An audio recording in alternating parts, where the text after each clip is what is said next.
Bonjour, donc aujourd'hui on va apprendre comment faire un bracelet en faux suède qui est tressé avec 5 fils, donc qui ressemble à ça ici. Donc pour ce faire, on va avoir besoin évidemment du faux suède. Ici je vais prendre la couleur grise, c'est du faux suède 2,7 mm. Sinon pour celui-là ici c'est la couleur noire.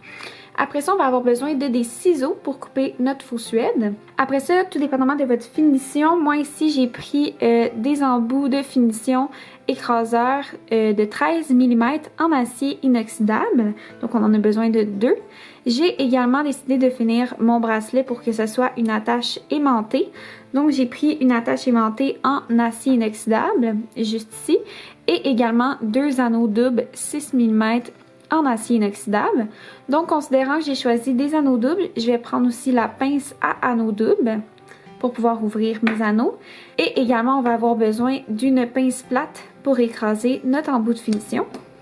Et finalement, on va avoir besoin de la colle JS Epo Cement. Vous allez également avoir besoin d'une règle et également d'un papier adhésif, là, un papier collant, donc du Scotch Tape. Donc, on va commencer. Il faut tout d'abord couper notre faux suède. Donc, tout dépendamment de la longueur du bracelet que vous voulez faire, vous allez avoir besoin de plus de faux suède. Moi, pour un bracelet de 7 pouces, je vais prendre environ le double de faux suède, donc 14 pouces qui est environ 35 cm. Il faut que vous sachiez que vous allez devoir faire, dans le fond, la finition prend environ 1 pouce, peut-être un petit peu moins.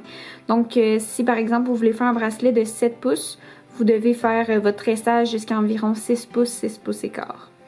Donc, prenez plus de fils que pas assez pour être sûr de ne pas en manquer. Et à force que vous en faites, vous allez pouvoir vraiment déterminer combien de fils vous voulez parce que si vous tressez plus lousse ou plus serré, ça va vous prendre plus ou moins de fils. Donc, on va couper 5 brins de la même longueur. Donc, comme je répète, moi, je vais prendre 5 brins de 14 pouces.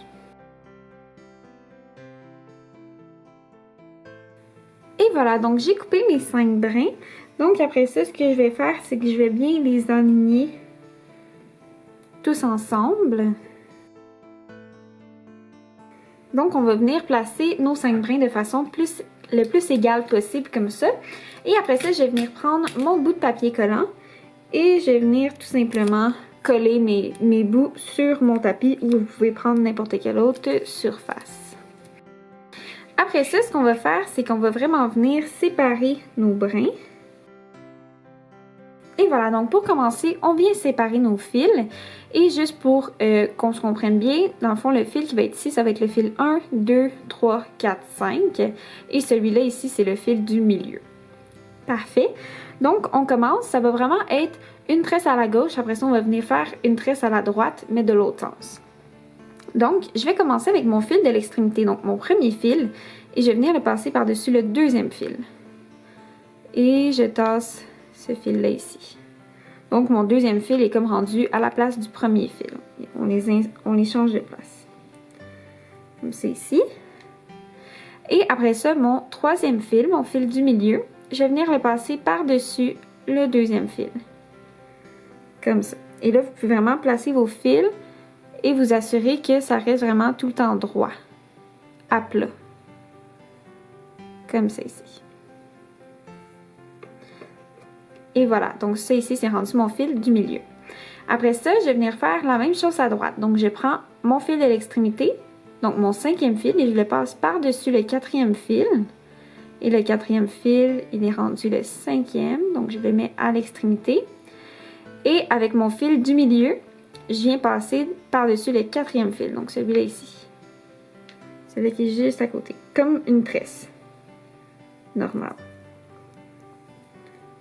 Et voilà, et là je peux tasser ce fil-là, le troisième fil, plus vers la gauche. Et voilà. Donc là, ça ressemble pas à grand-chose, mais ça va s'en venir. Et c'est vraiment ça tout le long du projet. Donc, je prends mon fil de l'extrémité, donc le premier fil, et je le passe par-dessus le deuxième. Et je tasse le deuxième pour qu'il devienne le fil le plus à l'extrémité. Et le but, c'est vraiment de toujours garder nos fils à plat et de bien les tirer. Après ça, mon fil du milieu, je le passe par-dessus le deuxième fil donc dans le fil, par-dessus le fil à sa gauche. Et voilà, et je tire bien pour aplatir. Et après ça, je vais faire la même chose de l'autre côté. Je prends mon fil de l'extrémité et je le passe par-dessus le fil qui est juste à sa gauche et on les change de place. Et après ça, je prends le fil du milieu et je le passe par-dessus le fil qui est à sa droite. Comme ça, comme vraiment une tresse.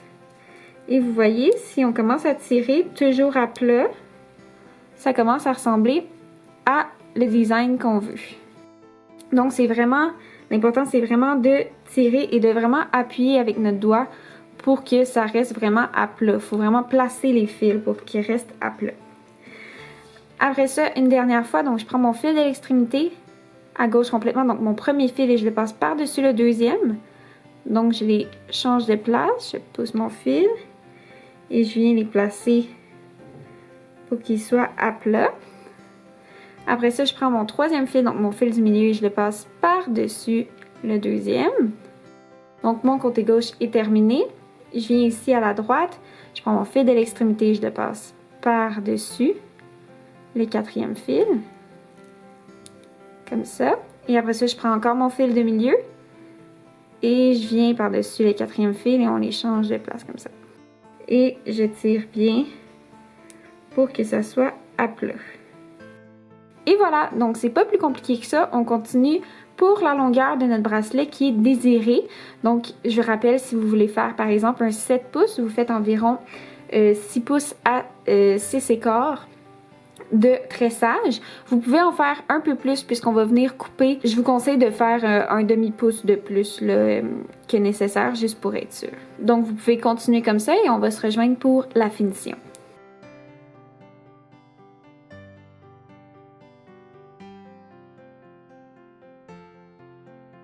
Donc, j'ai terminé la longueur de mon bracelet que je voulais. Donc, on va pouvoir venir faire la fermeture. Moi, je commence toujours par l'extrémité où on est en train de tisser, puisque celle-là, on peut juste l'envelopper de notre papier collant, donc ça se défera pas.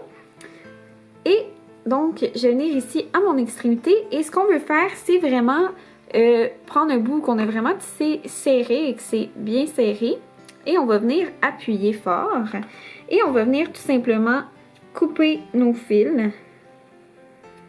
toutes nos faux suèdes, tous égaux. Et voilà. Et le but après ça, c'est vraiment de venir tenir fort, fort, fort et de juste laisser dépasser, je dirais, environ 3 mm. Là, en fait, environ la hauteur de notre petit embout ici écraseur. Après ça, on va venir prendre notre colle JS Hypo Cement ou votre colle blanche, peu importe. Et assurez-vous de toujours bien tenir fort. Vous voulez vraiment pas que vos bouts se loussent parce qu'après ça, ça va pas faire beau pour votre tressage. Donc, tenez toujours très fort et venez mettre de la colle vraiment sur tout le bout ici et des deux côtés. On va en mettre par-dessus. Vous pouvez en mettre un peu entre les cordes aussi. Et venez vraiment mettre généreusement de la colle. Toujours en traînant très très bien fort vos fils. Et laissez-les vraiment entremêlés là, comme ça. Comme si c'était un tressage. Après ça, vous pouvez aussi venir mettre un peu de colle dans les deux côtés de votre embout à écraser. Et voilà. Et après ça, on vient fermer la colle. Parfait. Et après ça, on va venir rentrer notre embout. Mais en fait, rentrer nos fils dans notre embout. Donc, tous mes fils sont bien rentrés. Après ça, je viens tenir mon embout comme ça. Et je prends ma pince plate. Et je vais venir la prendre comme ça ici. Et je viens pousser avec mes faux suèdes dans l'embout écraseur pour vraiment qu'il soit à l'intérieur. Et je laisse mes doigts ici aux deux extrémités pour être sûr que mes fils ne ressortent pas quand que je vais venir appuyer. Donc, une fois que tout ça est bien placé, je vais commencer à appuyer tranquillement sur mon embout écraseur. Et vous voulez vraiment vous assurer que vos faux suèdes sont au bout. Donc, vous vraiment appuyez pour le rentrer vraiment à l'intérieur et vous venez appuyer un peu partout sur votre embout écraseur pour que ça écrase bien les faux suèdes. Mais vraiment vous assurez qu'il ne ressort pas de aucun des côtés. Et après ça, vous pouvez venir appuyer plus généreusement. Et voilà. Donc un côté est fait. Et on va venir faire la même chose vraiment de l'autre côté. Donc vous venez couper, vous voyez ici au début c'est un peu plus lousse quand on commence à tresser. Donc pour ça je vous dis d'en faire un peu plus. Vous venez couper vraiment au bout que c'est vraiment plus serré. Et comme ça va faire une plus belle finition. Et voilà, et comme je vous disais, on garde les fils bien entremêlés ensemble et on vient mettre généreusement de la colle. On tient bien nos fils. Donc on met vraiment de la colle des deux côtés. Donc de ce côté-là ici et de l'autre. Et on peut en venir en mettre un petit peu dans l'embout écraseur. Après ça, on referme notre colle. Et on vient insérer nos faux suèdes dans notre embout. Et on appuie bien comme ça, on pousse pour vraiment les amener au bout. Et après ça, je viens prendre ma pince plate et je mets mes doigts aux deux extrémités pour pas que les fils ressortent. Et je commence à appuyer lentement pour venir pincer mes faux suèdes à l'intérieur. Et on s'assure ici, vous voyez, ils sont vraiment au bout. Dans chacun des deux côtés. Et ils ne ressortent pas. Et on commence à appuyer un peu partout. On veut vraiment que les dents, il y a des petites dents dans les embouts écraseurs. Donc on veut que ça vienne rentrer dans nos fils.